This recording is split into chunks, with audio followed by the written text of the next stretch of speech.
আমাদের ছেলেমেয়েরা গরমে এই স্কুলে পড়বে, ফ্যান কারেন্ট কোনো ব্যবস্থা নাই, আর আপনাদের ছেলেমেয়েরা এসি রুমে বসে পড়বে, এর জন্য বন্ধ চাই।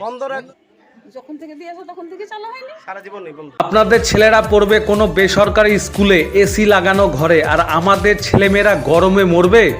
ঠিক এই রকম প্রশ্ন তুলে বিক্ষোভ দেখালো গ্রামের মানুষ। মুর্শিদাবাদ জেলার হরিয়ারপাড়া ব্লকের দস্তুরপাড়া প্রাথমিক বিদ্যালয় সংলগ্ন আইসিডিএস সেন্টারে প্রচণ্ড গরমের মধ্যে পড়ে বাচ্চাদের মাথায় জল ঢালতে হচ্ছে, যেখানে দেখা যাচ্ছে স্কুলের ভিতর নতুন ফ্যান, জলের ট্যাঙ্ক ছাড়াও প্রয়োজনীয় জিনিস সব আছে, নেই ইলেকট্রিক সংযোগ। আজ বলতেই হচ্ছে দস্তুরপাড়া বলে নয়, রাজ্য সরকারের এই প্রকল্পের দ্বারা যখন শিশু শিক্ষার বিকাশ, শিশু স্বাস্থ্য ও পুষ্টির জন্য যে স্পেশাল আয়োজন সরজমিনে দেখতে গেলে দেখা মেলে সব থেকে নিম্নমানের চাল, নিম্নমানের ডাল, সঙ্গে পোকা বা আরশোলা কিংবা টিকটিকি ফ্রি পাওয়ার ঘটনা প্রায় ঘটতে থাকে।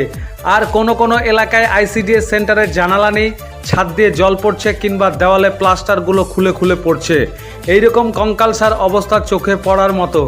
বলছি, রাজ্য সরকার কি টেন্ডারে টাকা কম দিচ্ছেন না দিয়েছেন? রাজ্যের মানবিক মুখ মাননীয় মমতা বন্দ্যোপাধ্যায় যখন স্বাস্থ্য পরিবার পরিকল্পনা দপ্তর দ্বারা রাজ্যের মায়েদের এবং নবজাতকের খাদ্যাভাব মেটানোর জন্য লক্ষ লক্ষ টাকা বরাদ্দ করছেন, তখন বড় লজ্জার বিষয় আইসিডিএস সেন্টারের পাওয়া একটা ডিমের উপর ভাগ বসানো হচ্ছে। বিশেষ সূত্রের খবর দিচ্ছে আধখানা ডিম।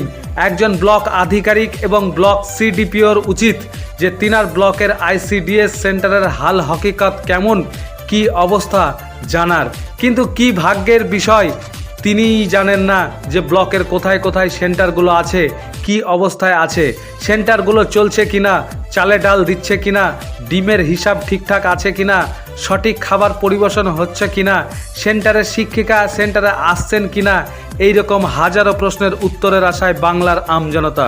মুর্শিদাবাদ থেকে আবিদ হোসেন মন্ডলের report, TV ATM Bangla, Kolkata. Electric ব্যবস্থা দিয়ে ফ্যান ঘোরাতে হবে, নয়তো সেন্টার বন্ধ রাখতে হবে। বাচ্চারা তো এই গরমে পড়াশোনা করতে পারবে না। মায়েরা আছে, মায়েদের গরম লাগে, আমাদেরও গরম লাগে, এটা তো বলারই কথা। তাহলে আমরা যদি এখন চুরি করে কারেন্টটা নিতে যাই, তা আমাদেরকে এসে ধরবে। আমার তো স্কুলে ফ্যান লাইট সবই আছে, কিন্তু কারেন্টের কোনো ব্যবস্থা করা নেই।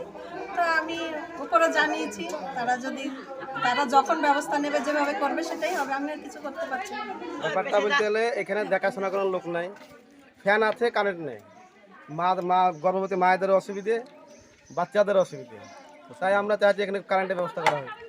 ফ্যান কি আছে? ফ্যান আছে, কারেন্ট নেই। কতদিন ধরে আছে? সারা জীবনই এরকম। মোটর আছে, ট্যাঙ্কি আছে, কিন্তু জল নেই।